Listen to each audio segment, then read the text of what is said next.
Hi everyone, welcome back to another episode of Keeping It Unfiltered. You can see that we are in a different setting today. This is live from our hotel bathroom.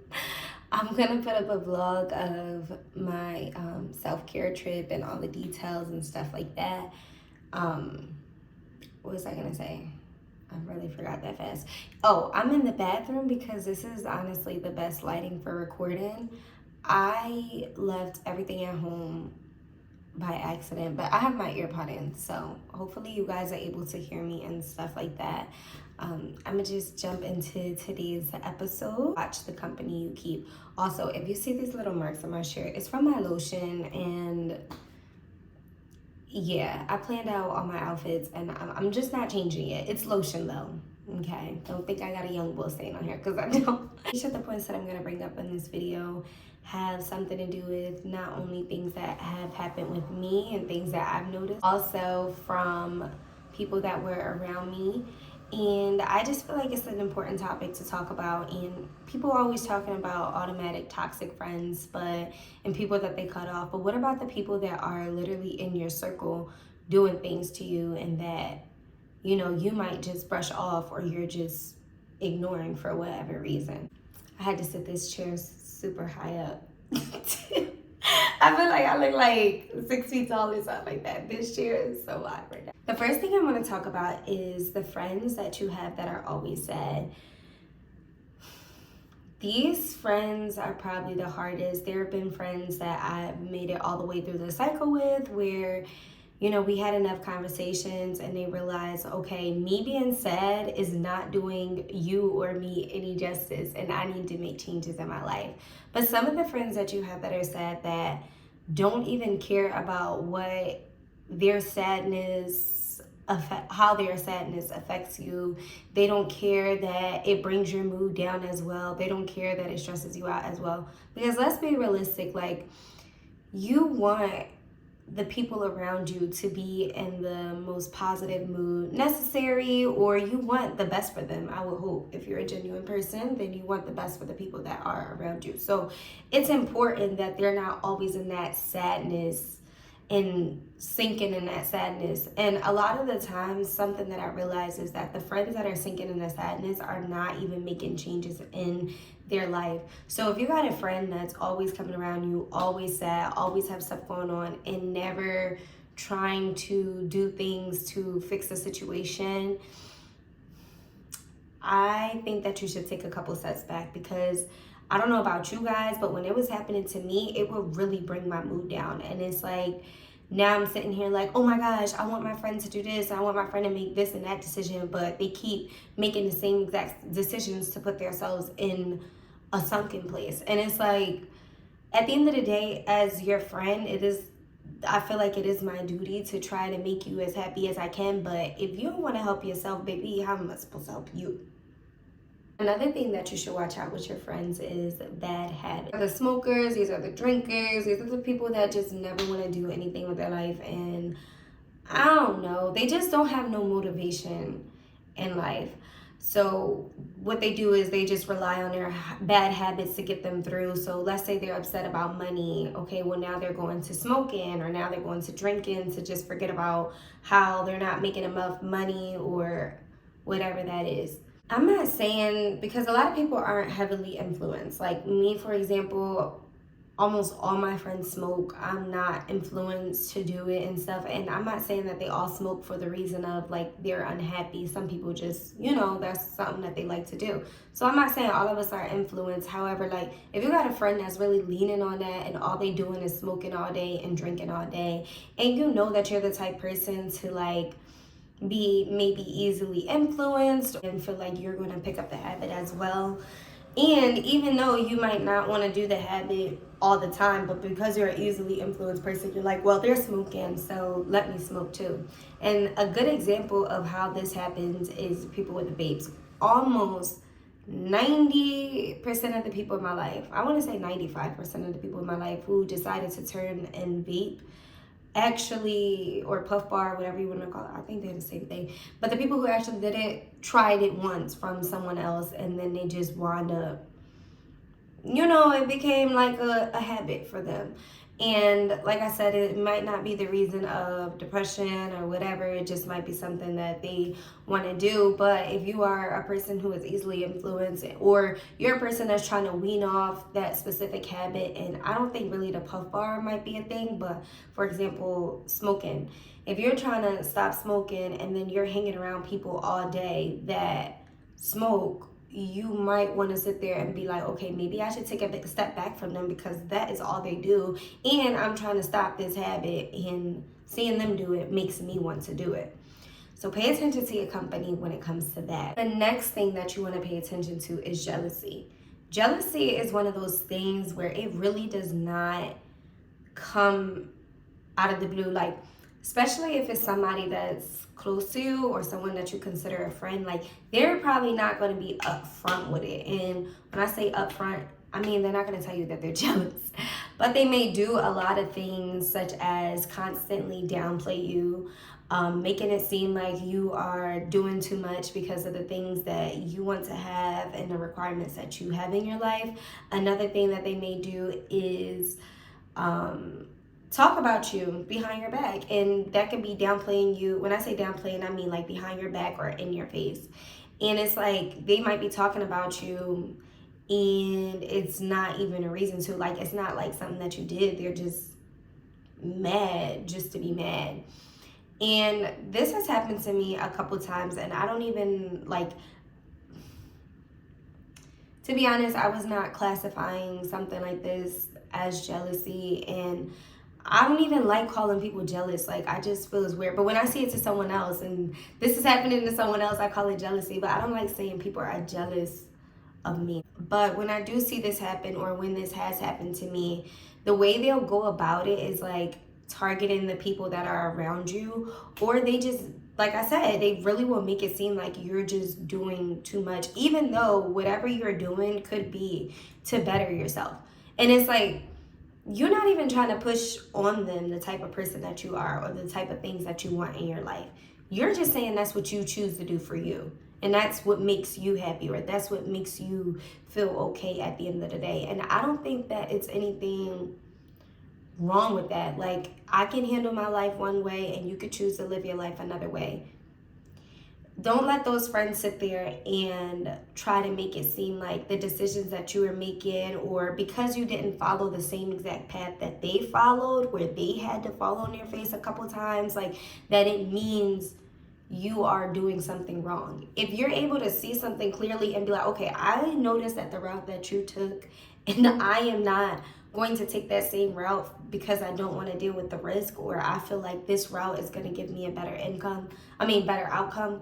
Go ahead and take that route. Like, don't be worried about what your friends got to say or the people around you have to say, because this is not even just with people that are around your age. This happens with adults as well.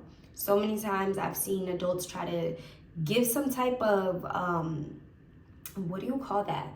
Some type of advice to someone, and they know the whole time that advice landed them in a hole. Like, why are you trying to influence somebody to do that? And you know you didn't end up happy at the end of the day. Like, why would you give me that advice and you sad? Mr. Krabs. Like, that don't even make any sense. Another form of company that you should pay attention to is the people who are using you. And I think that this ties hand in hand with like the next point I made, which is like being selfish. They will not think about your best interest. They will not think about things that are in your best interest, but thinking about how it could benefit them. And this, like, I'm gonna use an example. I haven't seen this example, but for example, let's say it's a friend that wants you to get a car, right? And they know that they don't have a car, or they don't have the funds to go and get a car. And they want you to go finance a car, okay?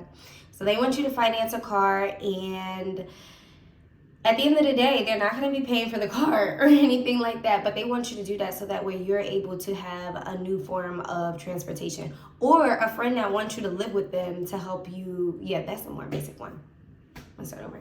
An example of that is like, and I haven't seen this, but a friend that wants you to live with them to pay bills. And no, this is not, it's not that I haven't seen this. I haven't seen this close to me, but I definitely know so many people who sit there and say, oh yeah, come move in with me, come move in with me, making it seem like, you know, they want you to move and be more independent, and oh, it'll be fun if we move together. But on the flip side is they're having trouble with bills, so they would like you to move in there and help them with their bills, even though you may be coming from a place where you didn't have to deal with much, and all of a sudden you're going to be coming up hundreds of dollars out of your pocket. Like, those are things that you should definitely pay attention to. And they could be using you in so many different ways. Like, you can just be around them just so that they could borrow money from you all the time.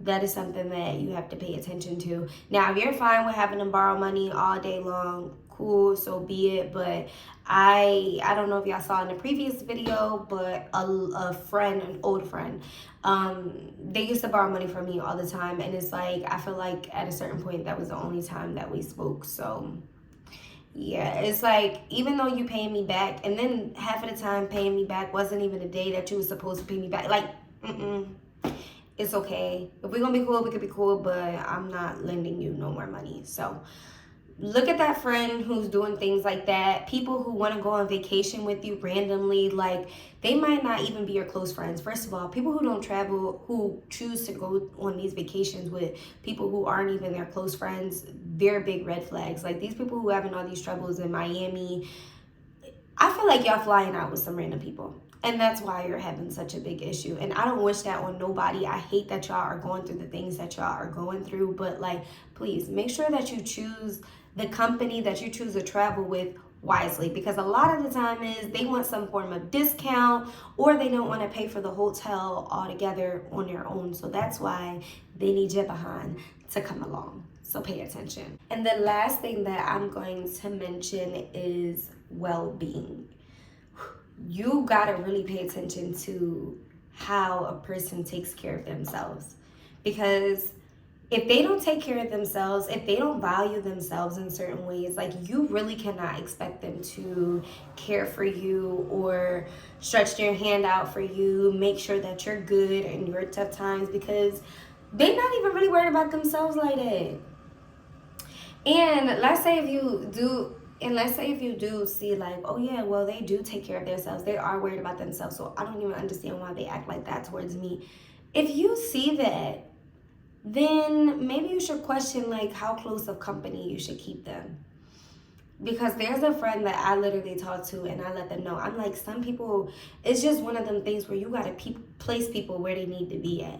And if they can't care about your well-being because they already barely care about themselves, then they're not going to sit there and go out their way to make sure that you're okay, to make sure that you're getting the proper care you need, to make sure that your bad habits that you're taking all away, to make sure that you're not dealing or in a relationship with someone who offers pure selfishness. Like, these people who don't care about their well-being are people who might be staying with people who disrespect them, having toxic relationships, or doing things that they know makes them unhappy at the end of the day. And I know I touched on that, but this well-being thing is to wrap it all up, because people expect people who don't care about themselves or don't take care of themselves to want to take care of them just because they're labeled as a friend. No, it really don't work like that. And a lot of the times too, they might be trying to drag you down. So you got to pay attention to that. They might be trying to get you to live their life or do the things that they did just to make them feel good, even though they know that anything that they're saying doesn't even make sense. Like, it's really just one of the things where it's like, well, aren't you unhappy at the end of the day? And that's the type of life that you live in? And you're supposed to be my friend, and you want me to go down that same path. Now, with the older people, I can explain a little bit, because it's like, all right, they just talking, but like, you're supposed to be my friend, you're my company that I be around every day, and you sitting there trying to tell me to do the same exact thing that you did to end up in the same exact position that you were in. I really never understood that.